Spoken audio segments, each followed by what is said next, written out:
નવી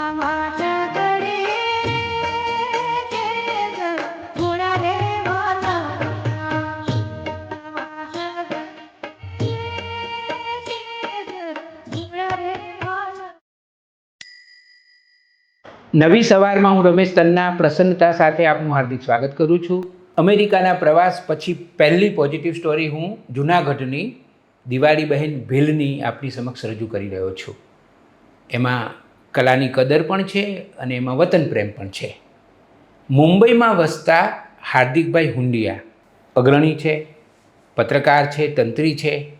એમણે એક અદ્ભુત કામ કર્યું છે. એમણે દિવાળીબહેન ભીલની પ્રતિમા બનાવડાવી અને 1 વર્ષ પહેલાં દિવાળીબહેન ભીલના જન્મદિવસે 2 જૂન 2025ના રોજ ધામધૂમથી રંગે ચંગે જૂનાગઢ પહોંચાડી. હું આગળ કંઈ વાત કરું એ પહેલાં એ વખતે જે દ્રશ્યો સર્જાયા હતા એ મારે તમને બતાવવા છે. જુઓ.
હાર્દિકભાઈ છે ને એ મૂળ ડીસાના છે અને મુંબઈમાં હીરા માણેક નામનું એક અખબાર પ્રકાશિત કરે છે. આ ઉપરાંત હિન્દી ભાષામાં પણ એક સામાયિક પ્રકાશિત કરે છે. પણ સામાજિક નિસ્બત ધરાવતી વ્યક્તિ છે. એમના હૃદયમાં ગુજરાત માટે અને માનવતા માટે ખૂબ જ સંવેદના છે અને એ સંવેદના માત્ર હૃદયમાં નથી, અમલમાં પણ છે. એનું વધારે મહત્ત્વ છે. એમણે એવું નક્કી કરેલું કે નરેન્દ્ર મોદીના માતુશ્રી હીરાબા અને કોકિલકંઠી લોકગાયિકા દિવાળીબેન ભીલનું ખૂબ જ સુંદર રીતે અભિવાદન કરવું. તેઓ પોતાની ટીમ સાથે હીરાબાના ઘરે આવેલા, પંકજભાઈ મોદીના ઘરે આવેલા અને હીરાબાનું ખૂબ સરસ રીતે એમણે સન્માન કર્યું હતું, અભિવાદન કર્યું હતું. એમના પગ ધોઈને એમની પૂજા પણ કરી હતી. આ એક માતાનું સન્માન કરવાનો ઉપક્રમ એમણે વિચારેલો અને પછી બીજા ક્રમે એમણે નક્કી કરેલું કે દિવાળીબેન ભીલ, તમે જુઓ, હું હાર્દિકભાઈને અભિનંદન આપું કે એમણે નામો પણ કેવા પસંદ કર્યા. અને પછી જૂનાગઢ ગયા, દિવાળીબેન ભીલનું સન્માન કર્યું અને છેવટે એમણે સંકલ્પ કર્યો કે દિવાળીબેન ભીલ જૂનાગઢમાં જ્યાં ગરબા ગવડાવતા હતા ત્યાં એમની પ્રતિમા મૂકવી.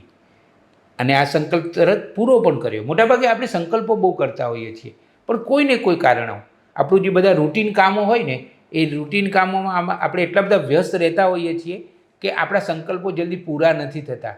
પણ આ તો હાર્દિકભાઈ, એમણે એ સંકલ્પ પૂરો કર્યો અને એમણે પ્રતિમા બનાવડાવી. ખૂબ જ સરસ રીતે ઘણો દિલ દઈને ખર્ચ કર્યો અને પ્રતિમા બનાવી. અને પછી મેં તમને કહ્યું તેમ 2 જૂન 2025ના રોજ હાર્દિકભાઈ હુંડિયા સુનીતાબેન ઊંડિયા, પછી હેમુભાઈ ગઢવીના દીકરા બિહારીભાઈ, હાસ્ય કલાકાર ધારસીભાઈ બરેડિયા, અનુદાન ગઢવી, દિવાળીબેન ભીલના પુત્ર વિજયભાઈ ભીલ અને એમનો આખો પરિવાર, અને હમણાં જ જેમને પદ્મશ્રી એવોર્ડ એનાયત થયો છે તેવા તબલાવાદક હાજી રમકડું, અને પત્રકારો, મહાનુભાવો, જૂનાગઢના અગ્રણીઓ, એ અને બહુ જ સરસ રીતે બેન્ડ બાજા અને શણગારેલી બગ્ગીમાં આ પ્રતિમાને બિરાજમાન કરવામાં આવી. અને એ વખતે જૂનાગઢ મહાનગરપાલિકાના જે કમિશનર હતા શ્રી ઓમપ્રકાશ સાહેબ, જે અત્યારે રાજકોટમાં કમિશનર છે, એમને એ આપવામાં આવી.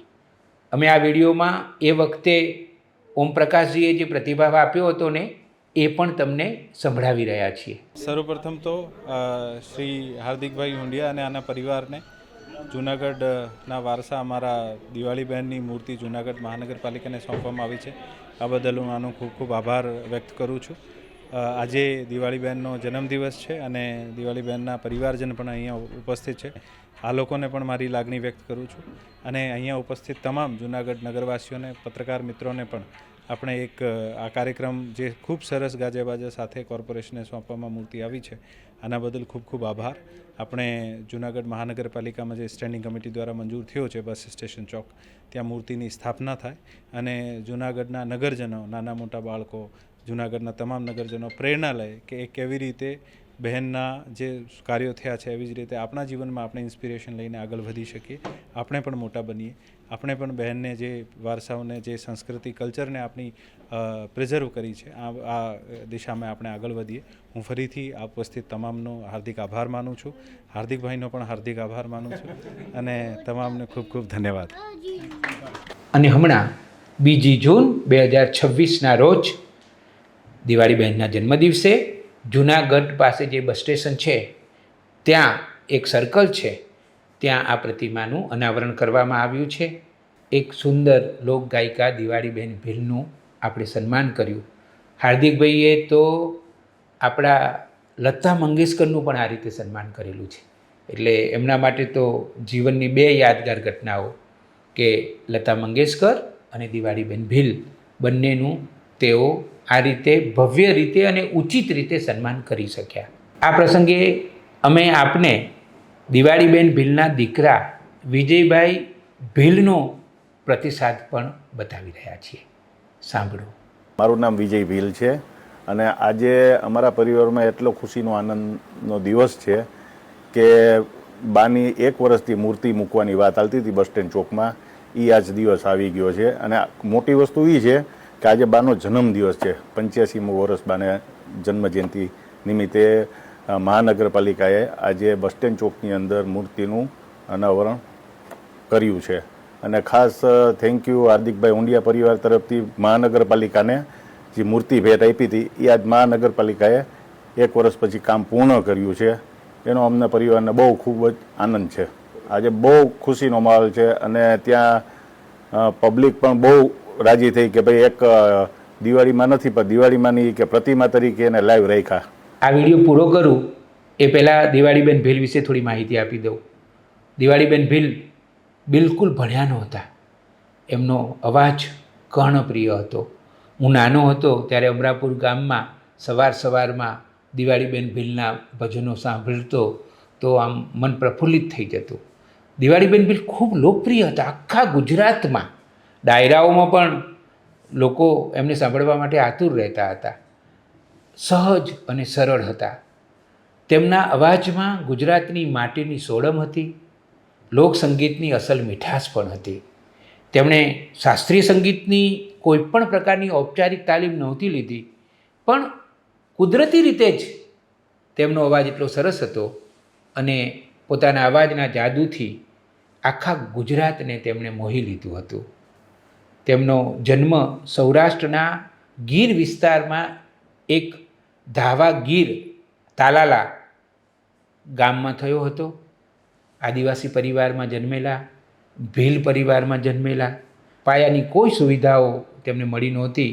એમનું જીવન સંઘર્ષમય હતું અને જૂનાગઢમાં એક નર્સિંગ હોમમાં દવાખાનામાં તેઓ કામ કરતા હતા, પણ નાનપણથી જ તેમને માતાજીના ગરબા ગાવાનો, લગ્ન ગીતો અને ભજનો ગાવાનો ખૂબ શોખ હતો. એકવાર તેઓ જૂનાગઢમાં ગરબા ગવડાવી રહ્યા હતા અને ત્યારે આકાશવાણી રેડિયો રાજકોટના એક દિગ્ગજ કલાકાર, તમે નામનું અનુમાન કરી જ શકો, હેમુ ગઢવી, એ એમનો અવાજ સાંભળ્યો અને એમના અવાજમાં જે મીઠાશ હતી અને લોક સંગીતની જે ખરી તાકાત હતી એને બરાબર પારખી લીધી અને પછી તો આકાશવાણીમાં એમને ગીતો ગાવાની તક આપી.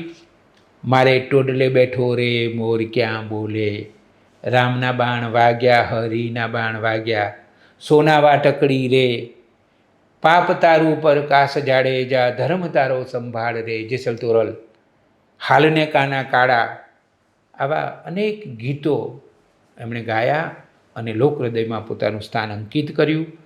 1990માં તેમને પદ્મશ્રી એવોર્ડથી સન્માનિત કરવામાં આવ્યા હતા.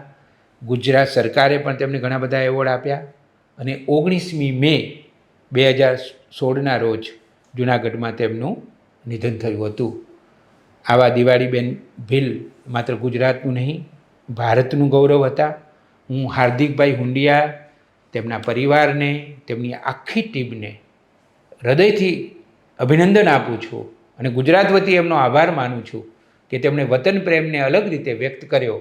મુંબઈથી ખાસ આવ્યા, દિવાળીબેન ભીલની પ્રતિમા બનાવી અને એનું સરસ રીતે જૂનાગઢમાં અનાવરણ થયું.